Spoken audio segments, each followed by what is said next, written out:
What starts here changes the world.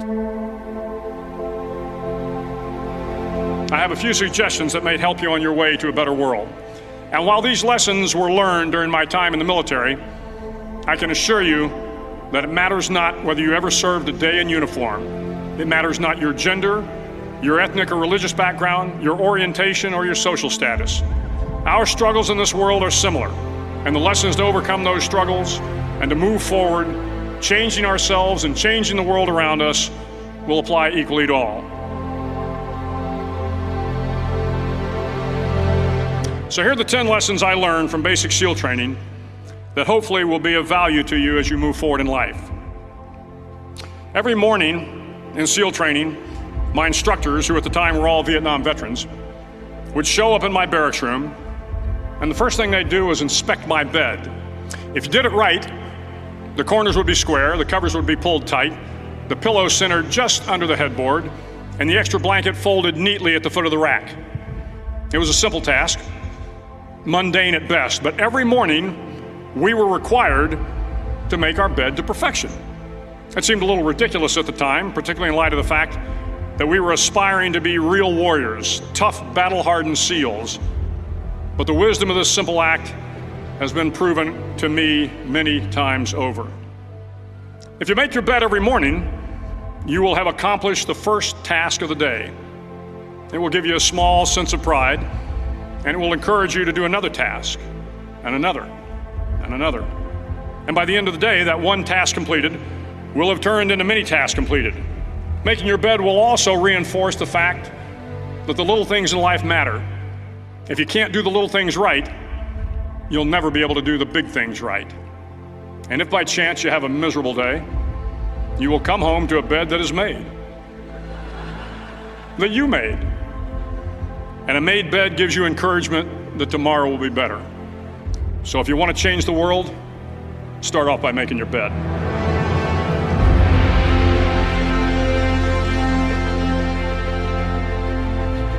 During SEAL training, the students are all broken down into boat crews. Each crew is 7 students, 3 on each side of a small rubber boat, and 1 coxswain to help guide the dinghy. Every day your boat crew forms up on the beach and is instructed to get through the surf zone and paddle several miles down the coast. In the winter, the surf off San Diego can get to be 8 to 10 feet high, and it is exceedingly difficult to paddle through the plunging surf unless everyone digs in. Every paddle must be synchronized to the stroke count of the coxswain. Everyone must exert equal effort, or the boat will turn against the wave and be unceremoniously dumped back on the beach.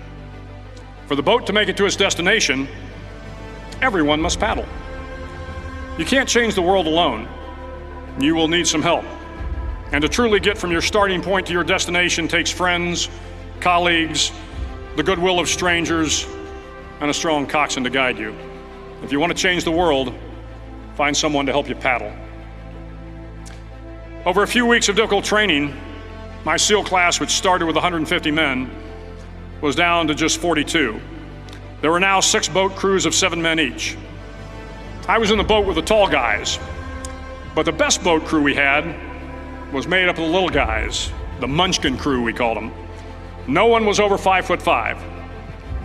The Munchkin boat crew had 1 American Indian, 1 African American, 1 Polish American, 1 Greek American, 1 Italian American, and 2 tough kids from the Midwest. They out-paddled, outran, and outswam all the other boat crews. The big men in the other boat crews would always make good-natured fun of the tiny little flippers the Munchkins put on their tiny little feet prior to every swim. But somehow these little guys from every corner of the nation and the world always had the last laugh, swimming faster than everyone and reaching the shore long before the rest of us. SEAL training was a great equalizer. Nothing mattered but your will to succeed, not your color, not your ethnic background, not your education, not your social status. If you want to change the world, measure a person by the size of their heart, not by the size of their flippers. Several times a week, the instructors would line up the class and do a uniform inspection. It was exceptionally thorough. Your hat had to be perfectly starched, your uniform immaculately pressed, your belt buckle shiny and void of any smudges. But it seemed that no matter how much effort you put into starching your hat or pressing your uniform or polishing your belt buckle, it just wasn't good enough. The instructors would find something wrong. For failing the uniform inspection, the student had to run, fully clothed, into the surf zone, then wet from head to toe, roll around on the beach until every part of your body was covered with sand. The effect was known as a sugar cookie. You stayed in the uniform the rest of the day, cold, wet, and sandy. There were many a student who just couldn't accept the fact that all their efforts were in vain, that no matter how hard they tried to get the uniform right, it went unappreciated. Those students didn't make it through training. Those students didn't understand the purpose of the drill. You were never going to succeed. You were never going to have a perfect uniform. The instructors weren't going to allow it. Sometimes, no matter how well you prepare or how well you perform, you still end up as a sugar cookie. It's just the way life is sometimes. If you want to change the world, get over being a sugar cookie and keep moving forward. Every day during training, you were challenged with multiple physical events: long runs, long swims, obstacle courses, hours of calisthenics, something designed to test your mettle. Every event had standards, times you had to meet. If you failed to meet those times, those standards, your name was posted on a list, and at the end of the day, those on the list were invited to a circus. A circus was 2 hours of additional calisthenics, designed to wear you down, to break your spirit, to force you to quit. No one wanted a circus.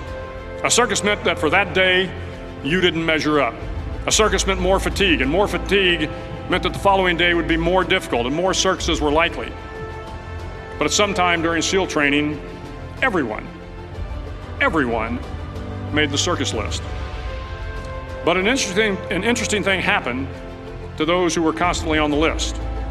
Over time, those students who did 2 hours of extra calisthenics got stronger and stronger. The pain of the circuses built inner strength and physical resiliency. Life is filled with circuses. You will fail. You will likely fail often. It will be painful. It will be discouraging. At times, it will test you to your very core. But if you want to change the world, don't be afraid of the circuses. At least twice a week, the trainees were required to run the obstacle course. The obstacle course contained 25 obstacles, including a 10-foot wall, a 30-foot cargo net, a barbed wire crawl, to name a few. But the most challenging obstacle was the slide for life. It had a 3-level, 30-foot tower at one end and a 1-level tower at the other. In between was a 200-foot long rope. You had to climb the 3-tiered tower, and once at the top, you grabbed the rope, swung underneath the rope, and pulled yourself hand over hand until you got to the other end. The record for the obstacle course had stood for years when my class began in 1977.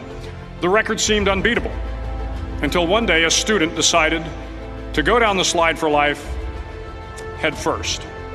Instead of swinging his body underneath the rope and inching his way down, he bravely mounted the top of the rope and thrust himself forward. It was a dangerous move, seemingly foolish and fraught with risk. Failure could mean injury and being dropped from the course. Without hesitation, the student slid down the rope perilously fast. Instead of several minutes, it only took him half that time. And by the end of the course, he had broken the record. If you want to change the world, sometimes you have to slide down the obstacles head first. During the land warfare phase of training, the students are flown out to San Clemente Island, which lies off the coast of San Diego. The waters off San Clemente are a breeding ground for the great white sharks. To pass SEAL training, there are a series of long swims that must be completed. One is the night swim. Before the swim, the instructors joyfully brief the students on all the species of sharks that inhabit the waters off San Clemente. They assure you, however, that no student has ever been eaten by a shark, at least not that they can remember. But you are also taught that if a shark begins to circle your position, stand your ground. Do not swim away. Do not act afraid. And if the shark, hungry for a midnight snack, darts towards you, then summons up all your strength and punch him in the snout, and he will turn and swim away. There are a lot of sharks in the world. If you hope to complete the swim, you will have to deal with them. So if you want to change the world, don't back down from the sharks.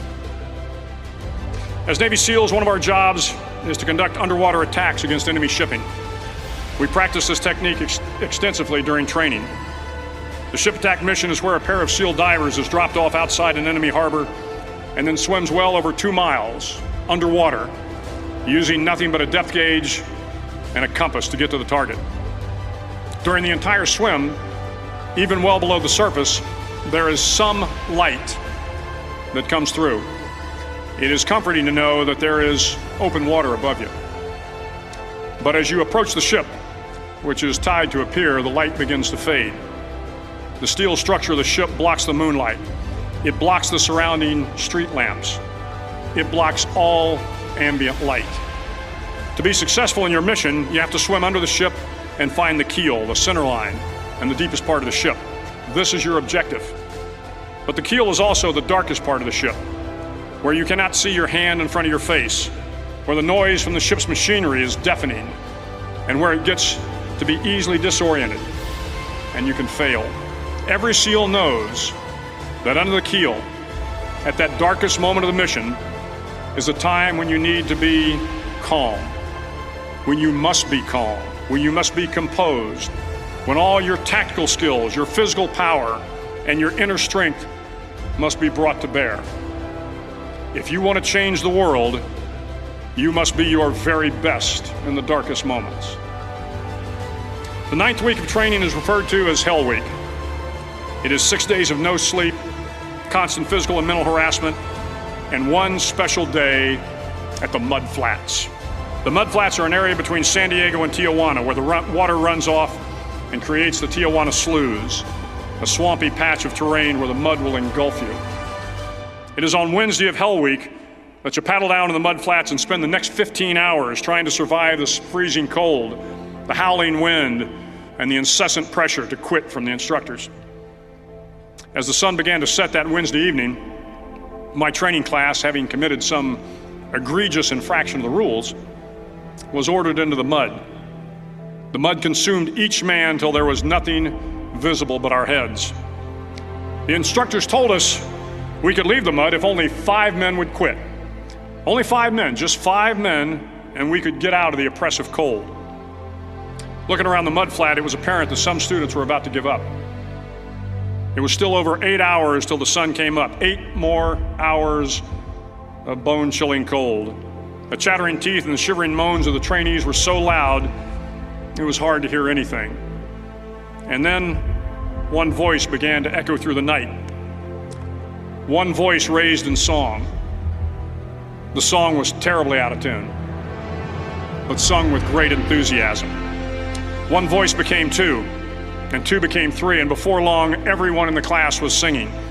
The instructors threatened us with more time in the mud if we kept up the singing, but the singing persisted. And somehow the mud seemed a little warmer, and the wind a little tamer, and the dawn not so far away. If I have learned anything in my time traveling the world, it is the power of hope. The power of one person, a Washington, a Lincoln, King, Mandela, and even a young girl from Pakistan, Malala. One person can change the world by giving people hope. So if you want to change the world, start singing when you're up to your neck in mud. Finally, in SEAL training, there's a bell. A brass bell that hangs in the center of the compound for all the students to see. All you have to do to quit, is ring the bell. Ring the bell, and you no longer have to wake up at 5 o'clock. Ring the bell, and you no longer have to be in the freezing cold swims. Ring the bell, and you no longer have to do the runs, the obstacle course, the PT, and you no longer have to endure the hardships of training. All you have to do is ring the bell to get out. If you want to change the world, don't ever ring the bell. It will not be easy. Start each day with a task completed. Find someone to help you through life. Respect everyone. Know that life is not fair and that you will fail often. But if you take some risks, step up when the times are the toughest, face down the bullies, lift up the downtrodden, and never, ever give up. If you do these things, the next generation and the generations that follow will live in a world far better than the one we have today. And what started here will indeed have changed the world for the better. Thank you very much.